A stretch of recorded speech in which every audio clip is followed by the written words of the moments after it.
எல்லோருக்கும் வணக்கம். வாங்க நம்ம வீட்டு சரஸ்வதி பூஜை, ஆயுத பூஜை எப்படி கும்பிட்டோன்னு பார்க்கலாம். நான் காலையிலே சுண்டல் ஊற வச்சுருந்தேன். இப்போ அந்த சுண்டலை கழுவி ஒரு குக்கரில் எடுத்தாச்சு. அது கூடவே கொஞ்சம் உப்பு சேர்த்து நம்ம அதை வேக வச்சுக்க போகிறோம்.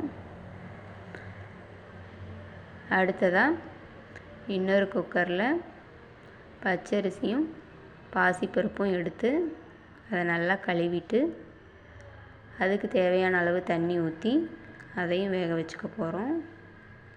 இன்றைக்கி சர்க்கரை பொங்கல் குக்கரில் தான் பண்ணியிருக்கேன் நான். இப்போ இது பொங்கி வராமல் இருக்கிறதுக்கு இதில் 2 ஸ்பூன் நெய் சேர்த்துக்கலாம்.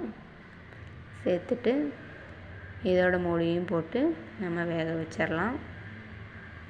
இது ரெண்டும் வேகிறதுக்குள்ளே நம்ம சாமி படத்துக்கு வீட்டில் எல்லா இடத்துக்கும் சந்தனம் குங்குமம் எல்லாம் வச்சு சாமி கும்பிட்றதுக்கு ரெடி பண்ணிக்கலாம். இப்போ எல்லாம் விசில் அடங்கிருச்சு. இப்போ இந்த நம்ம வேக வச்ச அரிசியும் பருப்பும் வெந்துருச்சு. இதை நல்லா ஒரு கரண்டியை வச்சு மசிச்சு விட்டுக்கலாம். அடுத்து இதில் தூளாக பொடிச்சு வச்சுருக்க வெல்லத்தை சேர்த்துக்கலாம். நான் வெல்லத்தை அப்படியே சேர்த்துக்கிறேன். இதை நம்ம பாகு காய்ச்சி அந்த பாகையும் ஊற்றி நம்ம கலந்துக்கலாம். நான் அந்த சூட்லேயே வெல்லத்தை போட்டால் கரைஞ்சிரும்னு அப்படியே சேர்த்துக்கிறேன். அடுத்ததாக 4-5 ஏலக்காயை எடுத்து பொடி பண்ணி வச்சுருக்கேன். அதையும் சேர்த்தாச்சு. அடுத்து தாளிக்கிற கரண்டியில் கொஞ்சம் நெய் எடுத்து தாளிப்புக்கு கொஞ்சம் முந்திரியும் திராட்சையும் சேர்த்து அதையும் வறுத்துக்கலாம். அது நல்லா வறுபட்ட உடனே அதையும் நம்ம பண்ணி வச்சுருக்க சர்க்கரை பொங்கலுக்குள்ளே சேர்த்துக்கலாம். சேர்த்துட்டு இப்போ எல்லாமே நல்லா கலந்து வர மாதிரி இது எல்லாத்தையும் மிக்ஸ் பண்ணிக்கலாம். அவ்வளோதான், சர்க்கரை பொங்கல் ரெடி பண்ணியாச்சு.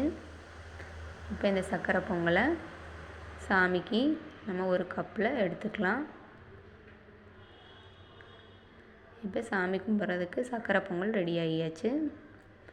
அடுத்து நம்ம சுண்டலையும் தாளித்து எடுத்துக்கலாம். அந்த பக்கமாக சுண்டலும் வெந்து ரெடியாக இருக்குது. இப்போது அதை தாளிக்கிறதுக்கு நம்ம ஒரு கடாய் எடுத்துக்கலாம். அந்த கடாயில் கொஞ்சமாக எண்ணெய் சேர்த்துக்கலாம். தாளிப்புக்கு கொஞ்சம் கடுகு உளுத்தம்பருப்பு, அது கூடவே ஜீரகம், அது பொரிஞ்சதும் 4-5 வரமிளகாயை கிள்ளி வச்சுருக்கேன், அதையும் சேர்த்துக்கலாம். அது கூடவே ஒரு கொத்து கருவேப்பிலை, அடுத்ததாக கொஞ்சம் பெருங்காயம் சேர்த்து இது நல்லா எண்ணெயில் பொரிஞ்சதும் நம்ம வேக வச்சுருக்க சுண்டலில் இருக்க தண்ணியை வடிச்சிட்டு அந்த சுண்டலை இந்த தாளிப்பு கூட சேர்த்துக்கலாம். சேர்த்து அது எல்லாத்தையும் நல்லா கலந்து விட்டுக்கலாம்.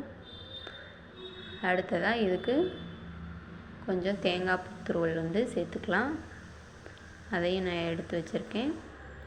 அடுத்ததாக இப்போ தேங்காய் துருவல் கொஞ்சம் சேர்த்து அதையும் நல்லா கலந்து விட்டுக்கலாம். அவ்வளோதான், இப்போது சுண்டலும் ரெடி ஆகிருச்சு. சாமி கும்பிட்றதுக்கு அதையும் ஒரு கப்பில் கொஞ்சமாக நம்ம எடுத்துக்கலாம். இப்போது சர்க்கரை பொங்கல் சுண்டல் ரெண்டும் ரெடி ஆகிருச்சு. அடுத்ததாக நம்ம புத்தகம் எல்லாத்துக்கும் பொட்டு இது எல்லாம் வச்சு முடித்தாச்சு. நம்ம சாமி கும்பிட்டாச்சு. அவ்வளோதான், நம்ம வீட்டு சரஸ்வதி பூஜை, ஆயுத பூஜை நல்லபடியாக முடிஞ்சுது. நீங்களும் எப்படி கும்பிட்டீங்கன்னு சொல்லுங்கள். இது நம்ம சேனலில் வர்ற ஃபஸ்ட்டு வீடியோ. இந்த வீடியோவை பார்க்குற எல்லோரும் நம்ம சேனலை சப்ஸ்கிரைப் பண்ணிக்கோங்க. தொடர்ந்து வீடியோ வரும், அதை பார்த்துட்டு நம்ம சேனலுக்கு சப்போர்ட் பண்ணுங்கள். இந்த வீடியோ பிடிச்சிருந்தால் லைக் பண்ணுங்கள், ஷேர் பண்ணுங்கள். தேங்க்யூ.